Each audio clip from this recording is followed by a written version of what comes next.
Well, hello everyone and welcome back to NieR Automata on PlayFrame and Emil's house, who's ready to do a theft.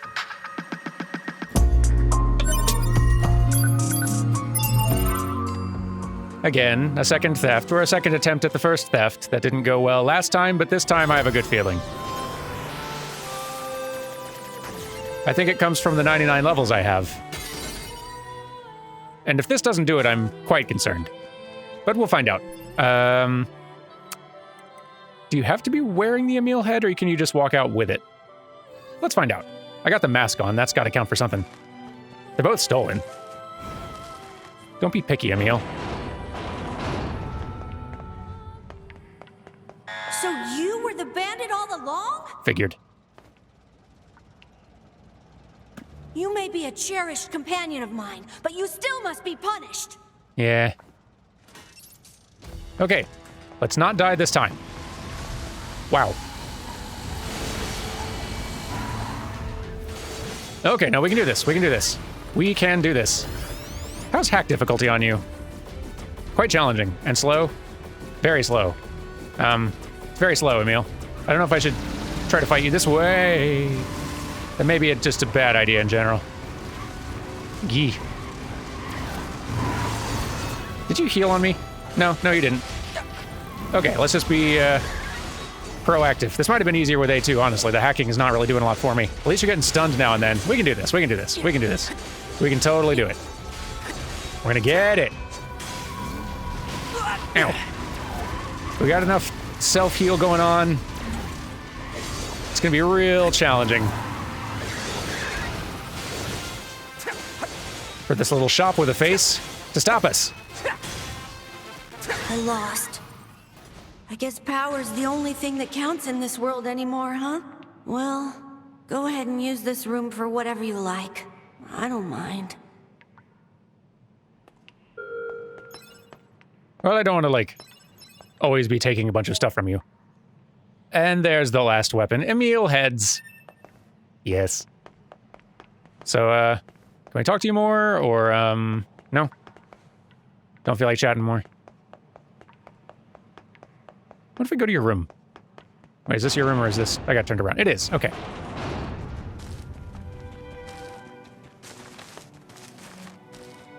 Relieved to see that that fight was quite manageable.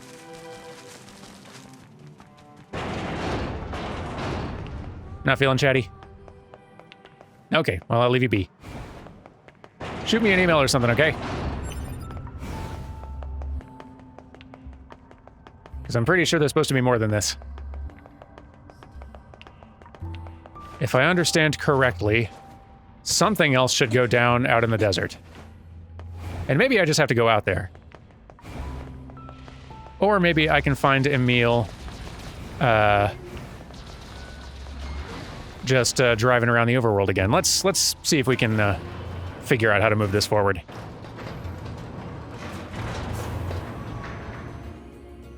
All right, he is here on the overworld map, I believe. Let's see if we can track him down and have a conversation. See if he says anything new. And if not, desert, I guess. Emil! There you are, buddy. Slow down. Report. Mail notification received from access point. Oh. Well, that might be what I needed, but... What you got? None of this for me, thanks. Boy, the world's really going to hell in a handbasket, isn't it? Agreed. I actually had a bandit break into my place a little while ago. Right. After that, I put all my valuables in a secure container. Now I don't have to worry anymore. Do you not remember what we just... Let me go check the other email I just received. Emil, don't go anywhere. So, new mail. Hey friends, thanks for stopping by. You into fishing at all? For a while, I ate whatever I could get my hands on just to survive, so I actually know a fair bit about the art of angling, so today, I decided to let you in on some juicy info. I feel like this is old stuff. So, different areas have different fishing spots. As a rule, you're usually going to find freshwater fish in rivers and saltwater fish in the sea. Oh, and you can also catch things like starfish or horseshoe crabs and shoals. But if you're looking for we definitely talked about this stuff before. Thanks, Emil. I go to the desert. See if anything happens. And if that doesn't work, I'm looking something up.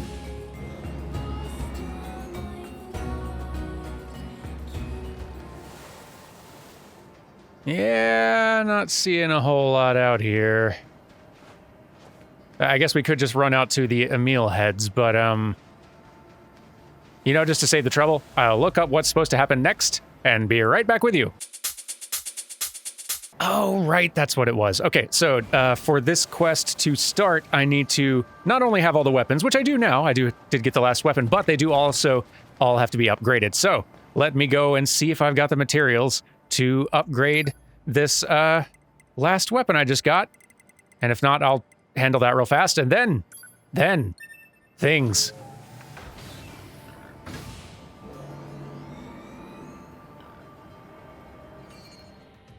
And yes, beautiful. It's fist weapons in the shapes of Emil's face.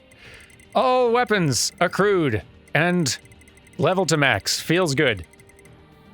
Wasn't even like that huge of a headache. Certainly not compared to original NieR or NieR Replicant. Weapons are mirrors that reflect what is in your heart. Treat them with the care they deserve. I will. All right, great. Now, I believe, in order to continue this, I need to meet Emil. I think where we first met Emil. I may be wrong, but I think kind of in that abandoned shopping center area. So let me get back there. At least I'm pretty sure this is where I'm supposed to head. Probably shouldn't have skimmed it. I think this is it, though. Yes, yes. Hey, buddy. Buddy. Oh, hey. Oh, nice. I don't need things anymore, though. I'm beyond the need for things. It feels very good. Wow, you've sure gotten strong. I doubt you'll be needing my help anymore. What do you mean? Nothing. Don't worry about it. Take care now. You sure? Emil sure is acting kinda weird. Pod. Pursuit marker placed on map. Target is heading toward the desert. Nice work. Let's go find him. There we are. All right, to the desert.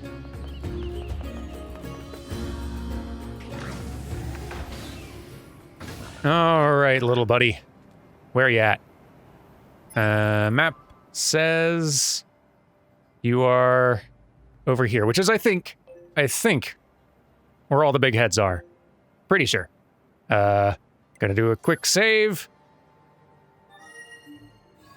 Just in case things go awry, and then we are off, hopefully in the right direction. Are these Emil? Sort of. Emil? You up here? No? Come on, get up there. Ah, yes. Oh, you're down here. Buddy, you okay? Yep. Hold up. Sliding. Emil! Watch out.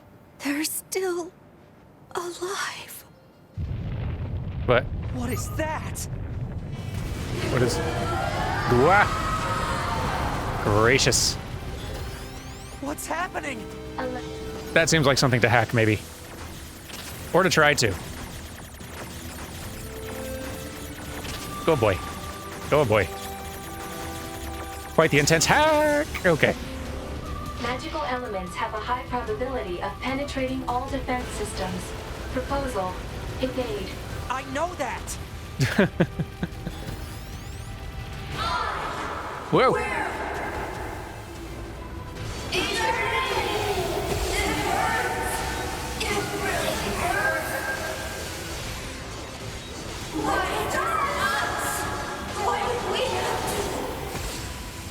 Alright, broke that one. We must kill them! Yeah, careful. Careful. Let's see, maybe just hacking one of them's not so bad. Or maybe it's just as bad. still seems challenging. Eh. Okay. You, and then... you. There we go. Alert. Elemental output of magical weapons has increased. Don't like I that. don't know how much more of this I can take. Those are... what happened to my clones? Years of multiplying. Years of fighting in wars. Their sense of self just deteriorated. I need to settle things with them. On my own. Stop it! You have to stand down! Yeah, let me handle this one.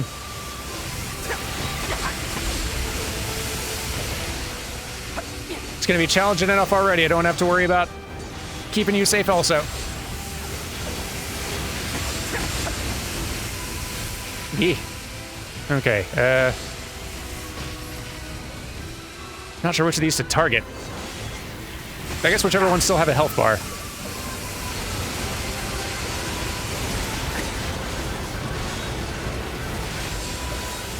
Alright. That one doesn't anymore. There's so many.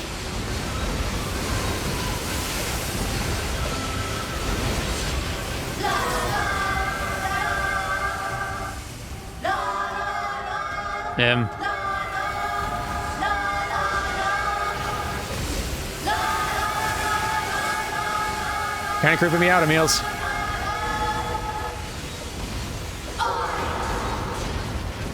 We try our best. You always do. In the rain, in the wind, in the storm. Even when our companions die, we kept fighting. But Get that health back.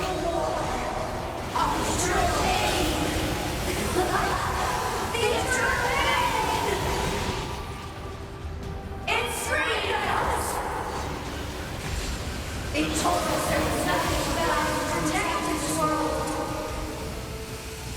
The world had no meaning. It's freed us!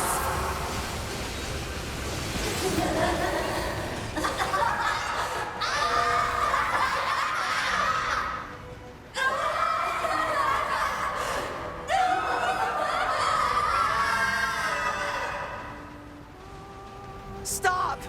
You! All of you! This pain! This sadness! This desperation! You know nothing about it!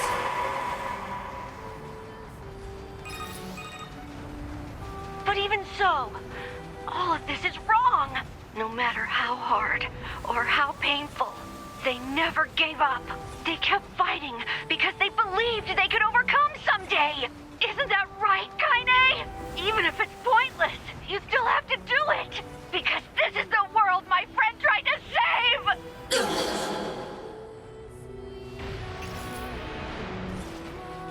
Whew. Made it. Oh, nope. Oh, no. Stop it. Quit. Hey. I think this is it for me.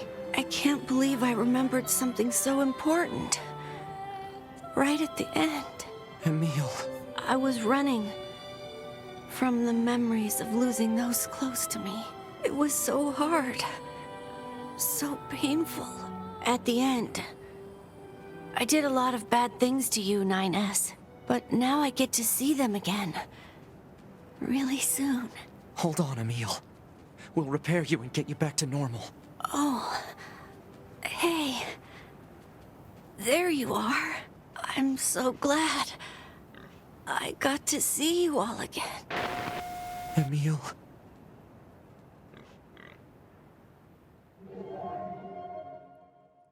I think he's happier this way. Sure? Why? Makes me feel suspicious all of a sudden.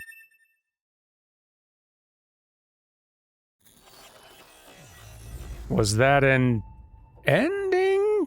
I guess? Huh.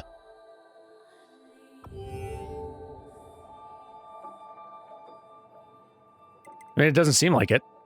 So, maybe that one just boots you out to the menu. Interesting. Well, here we are again. Consulting the quest list. Okay, yeah, no, we've cleared the quest, so nice. Got it to 98%, and there it will probably remain. I don't know, what does the intel say? 89%? I don't want to have to figure out how or where that last 6% I'd have to get is. So yeah, no, I'm happy leaving it there. But, boy, we got a lot to read, huh? Let's spend the rest of today reading all of this intel that we've been picking up. It's not 100% filled out, obviously, as you can tell. I'm fine with that. This is a pretty good amount. Should have lots of good stuff. We got all the weapon stories. That should be very interesting. Should be a pretty good time. So, if you're not interested at all in hearing all the descriptions and short stories read, then I'll see you tomorrow, where we definitely try to go get ending D, and then see what's what from there. But if you want stories and reading, well, here goes. I guess let's start with archives. And we have read a lot of them, so let's not... Like, we read all of these Pearl Harbor Descent records, and that. We do have some new things here and there. Saved machine records. Library index. Atom unit storage record, Eve unit storage record. Just lots of storage records of things, okay. Human server records. I guess not all these are new, right? Top secret Yorha disposal. Right, this one's unread because I died after reading it and had to go through all the stuff again. This might be new. Thanks for stopping by. Accords is a thriving chain of weapon stores with over 140 locations across the world. We feature a fantastic selection of goods, including swords that match their regional features and squads of each country. In addition to newly developed equipment, we are technologically unrivaled when it comes to taking ancient blades and making them ready for use again. We proudly invite you to explore the wide variety of weaponry born of the skillful handiwork and extraordinary passion of our founder, Accord. We appreciate your continued support and look forward to serving you in the future. Again, Accord is this. It seems like the one character who seems to exist outside of time and space and seems to be able to hop around Drakengard and NieR at will, just popping around. So I don't know if that's important or if they're just a character who gets to be in both things, but that's what that is. So these we have read before. Cool. Yes. We've read all of Engel's memories, and that one, and all the data saved on the server. Yep.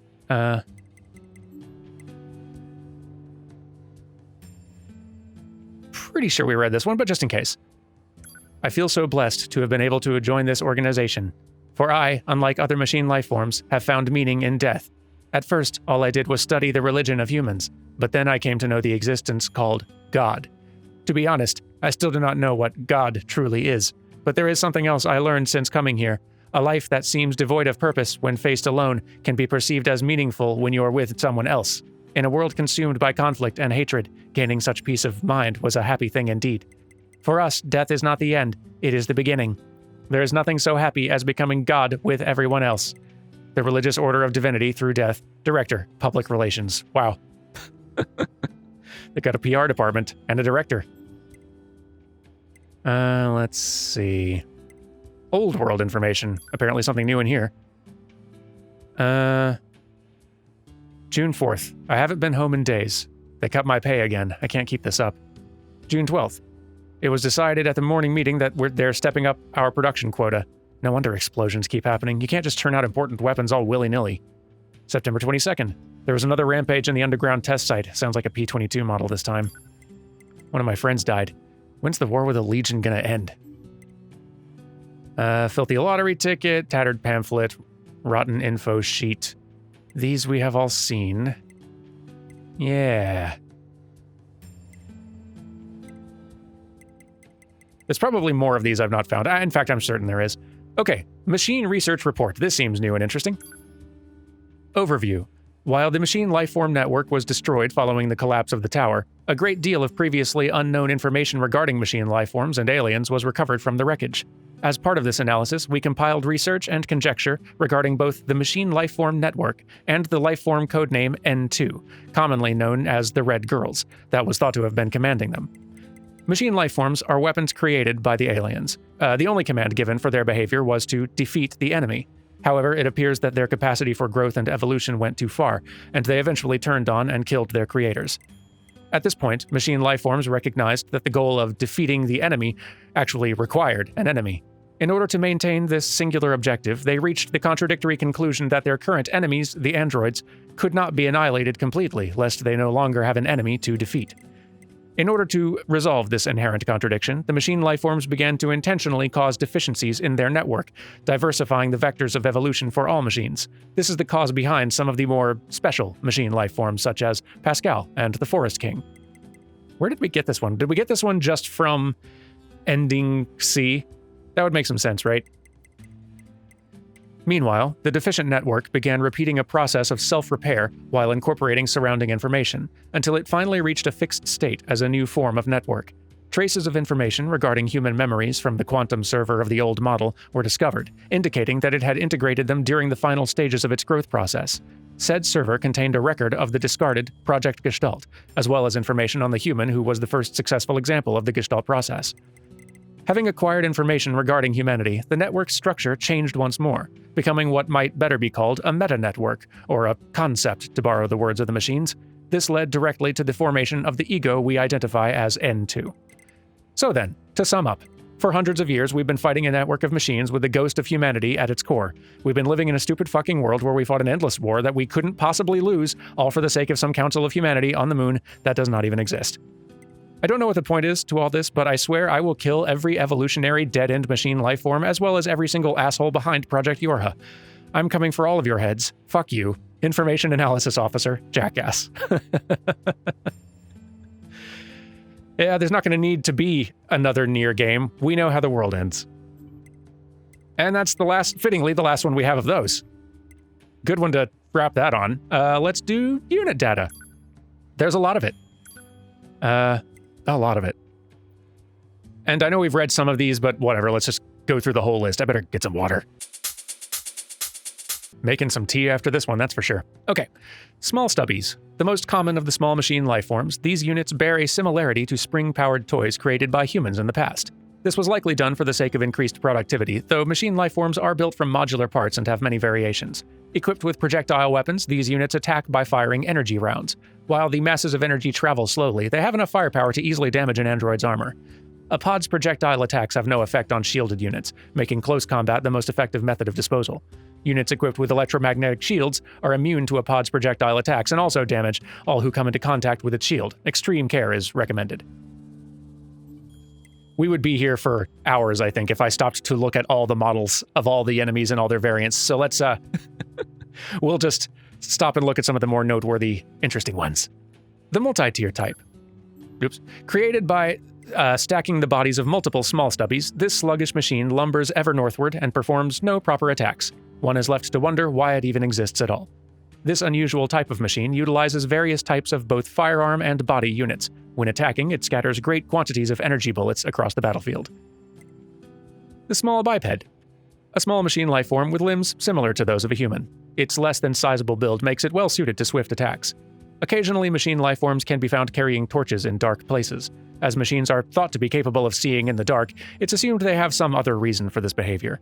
They tend to use their own vital fluids as fuel for the torches, though the meaning of this, if there is one, is also unknown. A medium biped. This machine-sized machine lifeform possesses large, medium-sized machine lifeform, which makes way more sense. Both true, though, possesses large human-like limbs. These arms give it tremendous versatility in battle, as it can equip a great many weapons.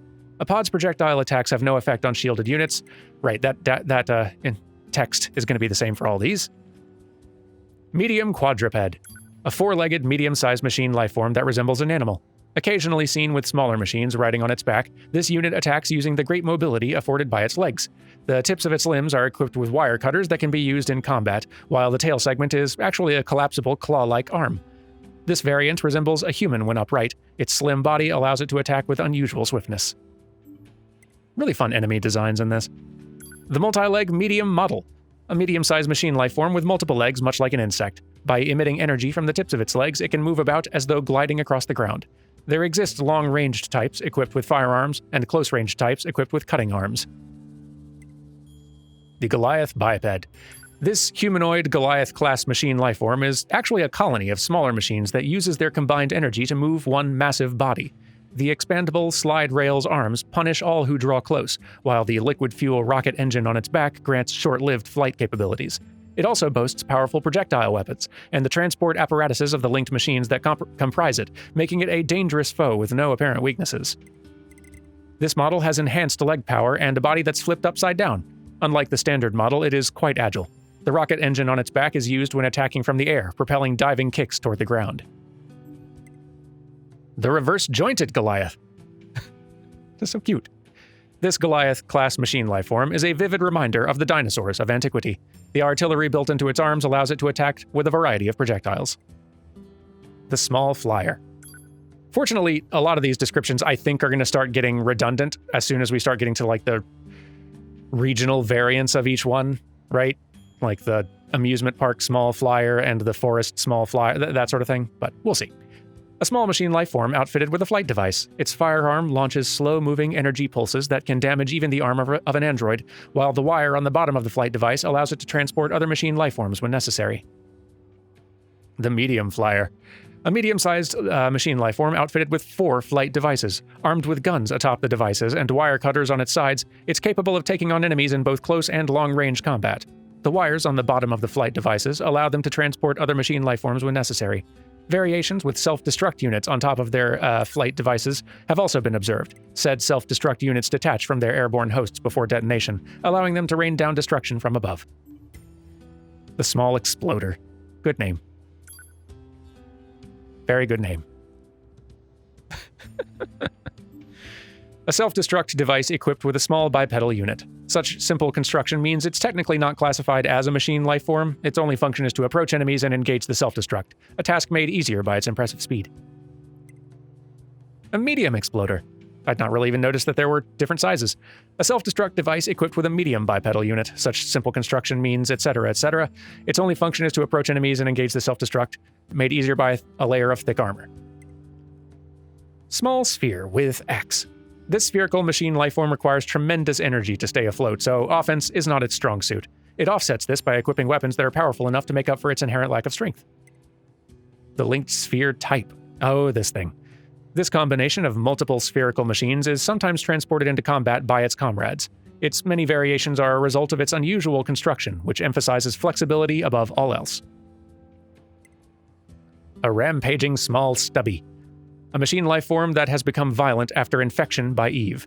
Will attempt to attack androids as if they were prey. The armor plating on its head has been removed, revealing teeth-like metal pipes that nevertheless have no functionality as a mouth.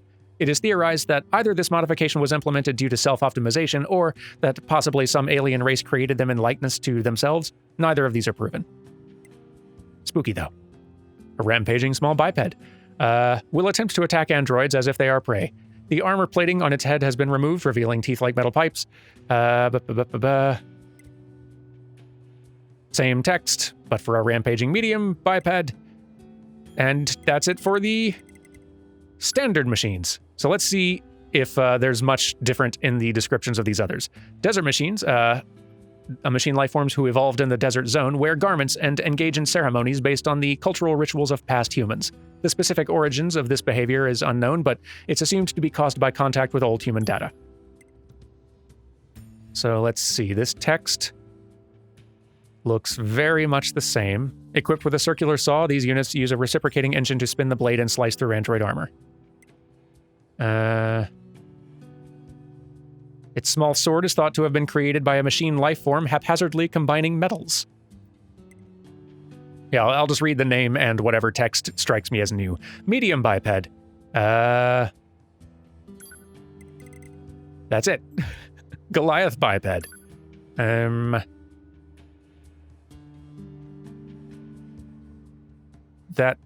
Yep, that's it. Oops. Small flyer. That is also it, but cute. Now then, for the amusement park machines. Gaudily dressed machine lifeforms deployed in the ruins of a human amusement park. Their love of parades makes them seem rather friendly, though their overall behavior and thought processes are something of a mystery. Note that while these units are generally peaceful, they will fight back if attacked. You're not going to see the party tank in here, and you never will. The most common of the small machine lifeforms, the small stubby. Then there's the small biped. Very clownish. Medium biped. Certain units of this type have been known to replace their forearms with projectile weapons. In addition to standard energy rounds, these units are also capable of firing powerful lasers. There's the small flyer, the medium flyer, the rampaging small biped, rampaging medium biped, and that's it for amusement park. This is going much faster. I'm very happy for that. Forest Kingdom machines, machine lifeforms from the Forest Kingdom. Like soldiers from humanity's Middle Ages, these units wear armor and maintain discipline in battle, meaning caution must be exercised when confronting them in groups. Cut off from the network, they are extremely exclusionary toward other machine lifeforms. There might be more in this one, but not here. Very cute. That's the small stubby, this is the small biped.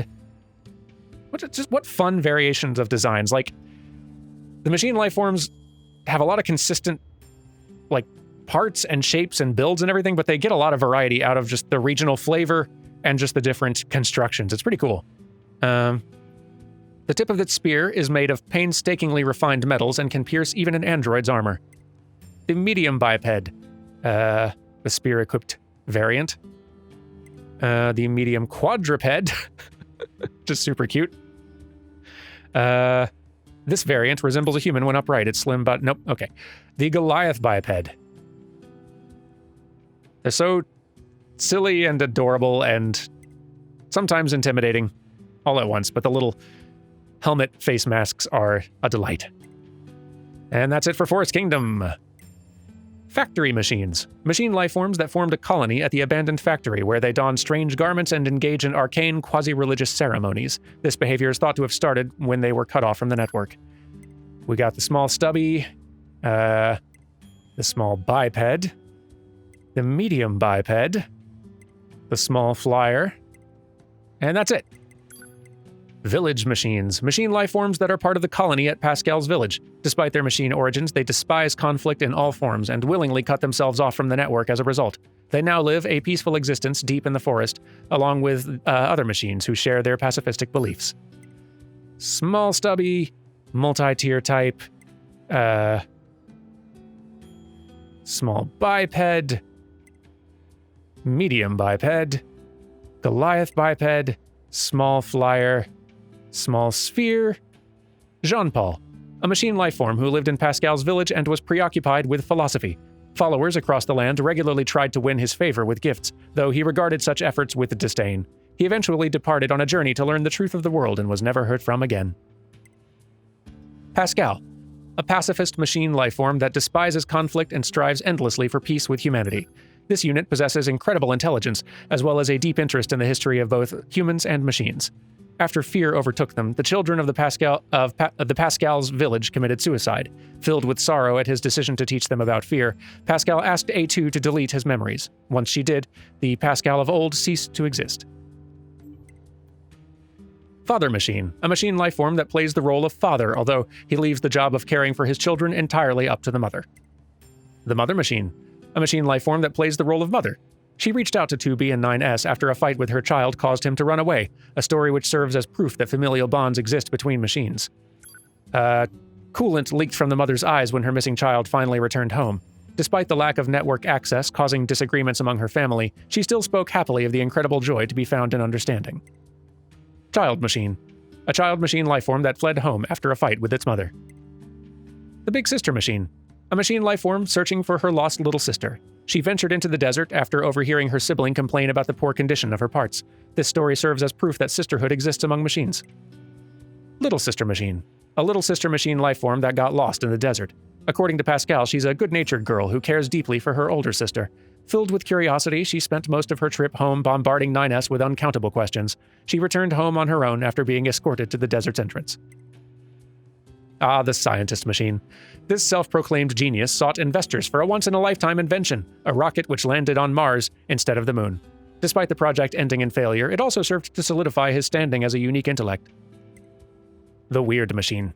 A machine lifeform who's endlessly mocked by the children in Pascal's village. Though he seems dense, he's actually a clever unit that possesses advanced thought circuitry. His less-than-clever facade is actually an elaborate act designed to grant him knowledge of others' true nature. And that's it for the forest. Or village, rather. Now for enhanced machines. Machine lifeforms covered in red and black paint. While they resemble standard machines, aside from the color scheme, their internal specs are actually above average. We got the small stubby, the small biped, the medium biped, medium quadruped, multi-leg medium model, long range, Goliath biped, small flyer, medium flyer, small sphere, linked sphere type, and that's it. And now EMP attack machines? Machine lifeforms with extendable necks that resemble the human spinal cord. They attack with electromagnetic pulses that interfere with a variety of functions. The heck are these things? I don't... Do you have like an animation that makes you seem distinct? Oh, okay. So yeah, that move. Got it. Okay. Medium biped, Goliath biped, and that's it. Special Unit Machines. Marks. A massive Goliath-class machine lifeform that resembles heavy machinery of old. While it appears to have been constructed solely for its destructive abilities, a closer look at its features tells a different story. While in combat, it comes after foes with a repurposed bucket wheel excavator. So these are going to be all the bosses then. Engels. A massive Goliath-class machine lifeform disguised as a building. The tremendous amounts of energy running through its body forces the unit to emit steam in order to stay cool. When attacking, the heat generated from its arms often causes them to become engulfed in flames. Thought to have been produced in limited numbers, multiple units were recently discovered at the abandoned factory, though they were eventually destroyed by black box reactions from 2B and 9S. Atom. This unit has achieved an unusual level of evolution among machine lifeforms, as it possesses a strong resemblance to androids. Born naked from a cocoon of machine lifeforms, its movement was initially quite clumsy. It grew rapidly, however, and promptly began learning new methods of attack. Atom was again encountered inside the alien mothership. Strangely enough, he spent part of that fight lecturing his foes about how the aliens met their end at the hands of the machines. Deeply fascinated with mankind, he seeks to dissect the surviving humans on the moon. Good luck with that. Atom also appeared in the Copied City. His fascination with humanity led him to create the Copied City in an attempt to imitate them. He then separated himself from the network and put his life on the line against 2B in an attempt to better understand the concepts of life and death. While he eventually gained the knowledge he sought, the price was his own life. Eve. This unit has achieved an unusual level of evolution among machine lifeforms, as it possesses a strong resemblance to androids. It first appeared after splitting off from another machine. Hang on. Eve was, again, encountered in the alien mothership. He has the ability to regenerate no matter how many times he's killed, and adores the unit known as Atom, who he thinks of as an older brother. After going mad with rage after the loss of Atom, Eve gained the ability to unleash powerful attacks with an arm clad in debris. Thanks to the desperate hacking work of 9S, he was eventually separated from the network and killed. Simone. A Goliath-class machine lifeform modeled after an opera singer. This unit attacked foes using the repurposed bodies of living androids. Obsessed with a certain other machine lifeform, she put great thought into her appearance, even going so far as to cannibalize her own kind. Alas, such garish decorations only ended up being a spectacular display of poor taste. Her search for beauty eventually led her to her demise when she attacked 2B and 9S. So, what sort of animations do we have in here? Like the sing move.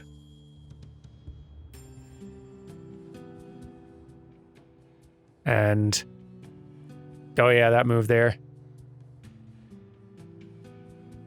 Just lots of really impressive animation work. The Goliath Flyer. A flying Goliath-class machine lifeform with a tank-like machine attached to its bottom section. During combat, the center portion functions as a hangar that can release numerous small flying machines, while the main body is capable of firing large quantities of energy rounds. Groon. Ah, that's your name. Big fish. A machine lifeform of extreme size that was developed specifically to annihilate androids. However, due to its tendency to also attack its fellow machines, it was eventually discarded into the sea. The part that was initially thought to be its entire body turned out to be merely its head, causing this colossus to reach over 1,000 meters into the sky when standing. Seemingly invincible due to powerful EMP defenses and thick armor, the unit was eventually destroyed when 9S directed missiles straight into its mouth. Emmanuel. Hardly a boss fight, I guess, in this case, but this small machine life form, known as the Forest King, was destroyed following the sudden appearance of the android A2. Ernst. The first king of the forest, who rotted away in its deepest reaches. Left there through the ages, its body is covered in unfathomable quantities of moss. The grave at its side contains historical data inscribed by the Secretary of the Forest Kingdom. Oop, sorry, lost my place. Kierkegaard. The machine life forms who formed a colony in the abandoned factory worshipped this particular unit as their founder. He has since ceased to function, which his followers take as proof that he became a god. Soshi. A multi-legged Goliath-class machine lifeform equipped with 2 massive blades. By emitting energy from the tips of its legs, it can move about as though gliding across the ground. The unit's sides serve as weapon racks that can launch missiles and other projectiles, while additional plating attached to the legs reinforces its weak armor. When the situation demands it, the unit can purge this plating and transform into a spherical form capable of spin attacks. Gotta see a little bit of that. There is something cute about it, despite how big.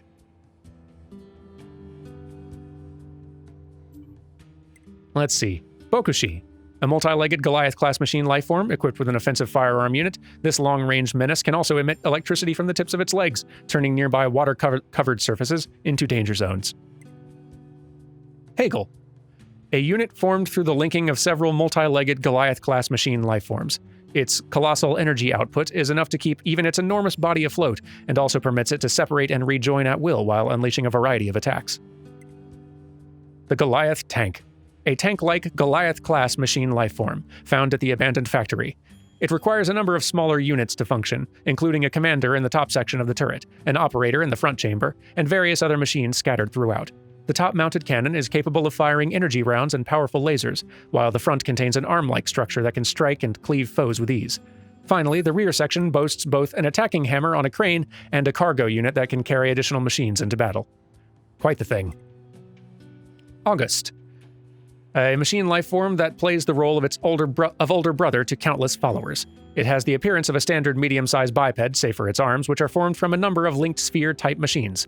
Be wary when approaching, for it has been known to display tremendous anger when its brothers are harmed. Friedrich. A little brother machine lifeform that desperately poured oil into a machine he called his sibling. In the heat of battle, this unit begged for his brother's life to be spared, only to see him cut down without mercy. Koshi. A multi-legged Goliath-class machine lifeform equipped with 2 massive blades for close combat, while its black body's covered in mysterious white symbols. And Roshi. Similar but inverse. Koshi and Roshi.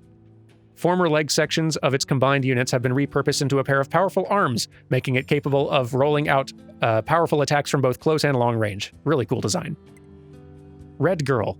Official name, Terminal. A program projected by the network server of the machine lifeforms. The self-evolution program installed by the pods eventually fractured its ego, causing the various aspects of its personality to turn on each other. And that's it for all that. Now it's time for androids. And then peculiar machines, and then amicable machines, and then...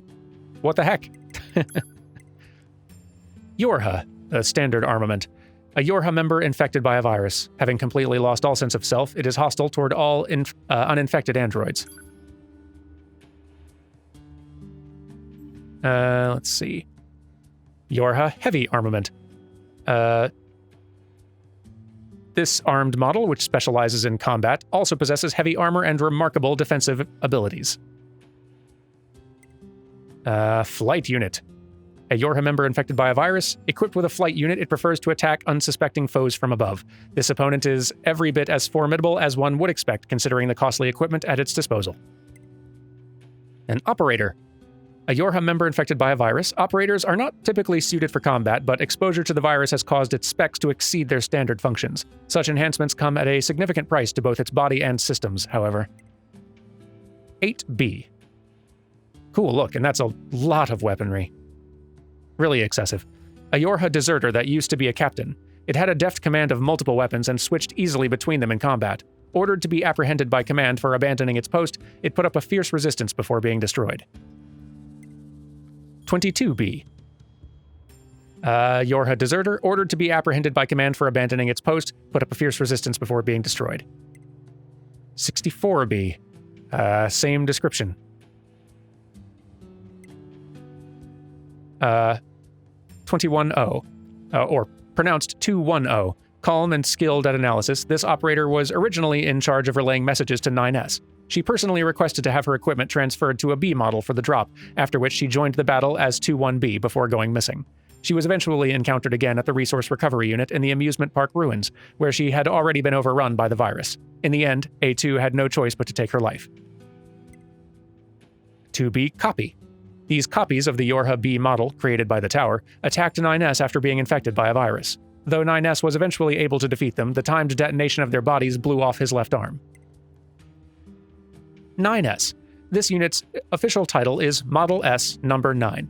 While this Yorha member possessed offensive abilities, he specialized in survey missions, and was particularly skilled at information gathering and hacking. While 9S normally had a kind personality, he began to exhibit hatred for A2 when she killed 2B, for whom he possessed an unusually deep affection. In a cruel twist, he also met his end at the hands of A2. A2. The A model is a Yorha prototype that specializes in close-quarter combat. Though not presently in use, it was originally created to speed along the implementation of other official models such as 2B and 9S. This particular unit, whose official title is Class A Number 2, was wanted by command for desertion and ordered to be destroyed on sight. She first appeared in the Forest Castle, where she slew the Forest King. 2B and 9S engaged her in combat, but she managed to escape. And that's it for those. Now peculiar machines, like the Courageous Brother. So gold. A small golden stubby that is accompanied by followers of the same color. They shout glory to machine lifeforms as they attack. The Hateful Sister. It attacks in an effort to avenge its older brother. The Vengeful Child. It fought to avenge its tribe, which met its end at the hand of androids. After being defeated, it engaged a self-destruct while cursing the name of androids. The Gold Tank. The Gold Goliath Biped. The Goliath tank in the desert, very intense. A tank-like machine lifeform with thorns and blades across its exterior. Its thoughts are dominated by mayhem as well as burning desire to avenge its comrades. The Gunman Biped. So silly. A small biped that imitates human culture by dressing like something out of a western. Like any good cowboy, it attacks with a gun and seems to use its deep-seated hat as a means of taking aim. Flyer version, stubby version.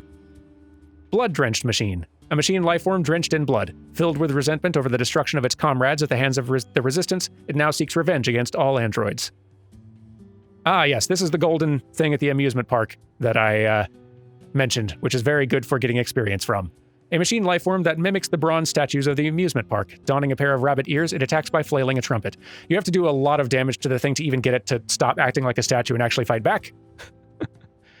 Gives you multiple levels per kill, though, so worth the trouble. The Zombie Clown. This machine lifeform, which resembles a clown, has assimilated stamps into its body. It lures victims with offers of play before spewing an unknown liquid from its mouth that is toxic enough to melt the skin of androids. Upon defeat, it offers thanks for playing with it. Right, the Animal Machine.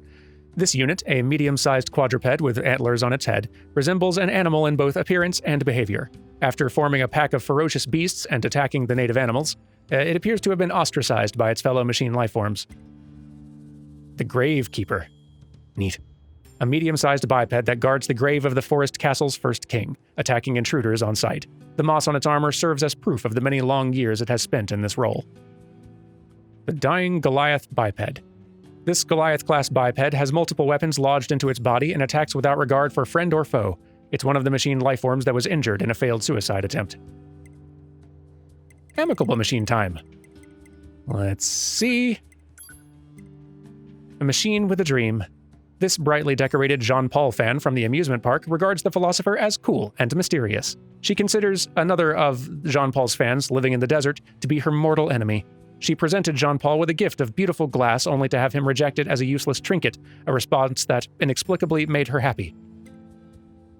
The machine in love. This Jean-Paul fan from the desert, who wears clothing that reflects her view of the world, regards the philosopher as a passionate and inquiring mind. She also possesses a keen sense of smell, going so far as to sniff out the fact that 2B and 9S came from Pascal's village. She presented Jean-Paul with a machine fossil, only to have him reject it as trash, a response that inexplicably made her happy. The machine with makeup. This Jean-Paul fan from Pascal's village, whose face is covered with a heavy coat of paint, regards the philosopher as someone who knows everything. She claims to be a female machine model, serving as proof that gender exists among their kind. After writing a letter to Jean-Paul, she was told he had no desire to reply, a response that inexplicably made her happy. Romeo, one of the machine lifeforms known as Romeo. After spewing a non-stop diatribe of abuse, he suddenly descended into a murderous rampage. And then Juliet, after spewing a non-stop diatribe of abuse, suddenly descended into a murderous rampage. She managed to survive the bloodbath that took the lives of her fellow Romeos and Juliets, but killed herself soon thereafter due to grief over the loss of her beloved. Ah, Father Servo. A machine lifeform that wears a white belt and pursues the warrior's path. After suffering defeat at the hands of 2B and 9S during training, he shamelessly began to pester them for payment. Despite being equipped with a brown belt and being powered up with new parts, Father Servo was defeated once more. Seeking sympathy, he then solicited 2B and 9S for yet more parts. Despite a black belt and a makeover, Father Servo was still no match for 2B and 9S. Father Servo underwent an even more radical redesign, including a snazzy red and white belt. However, his flurry of powerful attacks was not enough to stave off an inevitable defeat. Donning a red belt and walking the path of the warrior to the end, Father Servo went to the afterlife satisfied that he gave all in his final confrontation with 2B and 9S. Ah, the animal-loving machine. A machine lifeform that appeared riding atop a boar. It mistakenly attacked 2B and 9S under the impression they were harming local animals, but reached reconciliation after the misunderstanding was cleared up. Caring for weak and injured animals in a corner of the forest castle, this animal-loving unit has an extremely kind heart. The high-speed machine. A hasty machine lifeform that placed speed above all else. He challenged the party to a race, the winner of which would be named a true speedster. Afterward, he finally awakened to a calm within himself as he discovered the ugliness of competing with others. Thus, satisfied with this, he chose satisfied with his life, he chose to end it on his own terms. We're going to be here for a while today, I think. Masamune, a blacksmith in the Forest Kingdom. His teacher was a master craftsman known for improving the 8 legendary weapons of virtue and cruelty. He separated himself from the network due to an internal malfunction, so he is no longer hostile toward androids. He loves weapons more than anything, and as proof of your respect for weapons, he grants you the weapon his teacher honed. And now for question mark. Emil. This mysterious creature emerged from inside of a machine lifeform and set up a shop after obtaining a new body. While he calls himself Emil, his true identity is a mystery. Once he discovered who had been stealing from his room, he was incited to fight, but after being defeated, he was reduced to tears by the realization that only power matters in this world. Emil clones. These colossal Emils were the sad final state of Emil's copies. Attacking without warning, they possessed the ability to unleash fierce attacks using magical weapons from the old world. At the end of this pitched battle, the true Emil stopped his doppelgangers with heartfelt words before annihilating them with a final strike. He then passed away with an expression of great relief, as if he had finally met the person he longed to see. And that's it. For this part, there's still other things. We don't really need to read tutorials, do we? Weapon stories are the interesting one. Tell you what, let's do the... we've seen all the picture books already. Let's read about some fish. The novel is... Right, we've seen all the novels as well. Yeah, we saw all these stories. Let's read about fish tomorrow before we go and try to get ending D. Since this has been a long one already, we'll read the weapon stories. So, first fish. Twinfish, a 2-headed freshwater fish that resembles an arowana, but is actually a different species entirely. The upper head constantly surveys the environment for threats, while the lower head searches the river bottom for food. Both heads are capable of independent thought, and its lifespan is said to be greatly affected by how well they get along. The killifish. A small freshwater fish, roughly an inch long. Because of its size, it often ends up getting tangled up inside machine lifeforms that venture into water, causing all kinds of interesting malfunctions. This led to attempts by androids to use the killifish as a weapon, but its military use was never approved, mostly due to angry demonstrations by android killifish fanatics, many of whom like to keep them as pets. Unfortunately for the killifish, they lack the same kind of determined lobbying efforts among machine lifeforms. The bloatfish. a freshwater fish with a hugely inflated front part. The inflated part is very soft due to the air bladder inside, but it doesn't like being touched there very much. The koi carp. This freshwater fish is nearly as common as the regular carp. It's quite resilient to contaminated environments and can often be found where no other fish dare to tread. The horseshoe crab, an arthropod that lives in shallow waters. Their shells are used by some female androids to cover their chests in a sort of fashion statement. The killifish machine, a machine life form resembling a killifish. Due to its wondrous appearance, some killifish fanatics among Yorha soldiers have started keeping these creatures as pets, to the frustration and confusion of their commanders. The carp machine, a harmless machine life form resembling a carp. The bream machine, a machine life form resembling a bream. Its extremely aggressive nature has caused many a careless android to return home from a peaceful day of fishing with fewer appendages than before. The mackerel machine, a machine life form resembling a mackerel. Like the regular mackerel, it has negative effects on androids when consumed. Fortunately, it only makes their bodies itch all over, so things certainly could have been worse. So true. A tire. Sometimes I fished up a tire. A tire from a resistance vehicle. Ships carrying cargo are often sunk, so the seafloor is littered with many such android commodities. And a battery used by the resistance. Many such batteries mysteriously disappear after being discarded. It's believed they are secretly being carried off by machine life forms. And that's all the fish I managed to get, because I got tired of fishing. Don't know what to tell you. But there will be a lot of weapon stories to do tomorrow. I think this has been quite long enough. Tomorrow and the day after might be long ones as well. At this point, I'm feeling pretty determined. Granted, I don't know how long things are after ending D, so we'll see how that plan turns out. Anyway, thank you very much for watching. I'm going to go get some tea, and I'll see you tomorrow. Goodbye!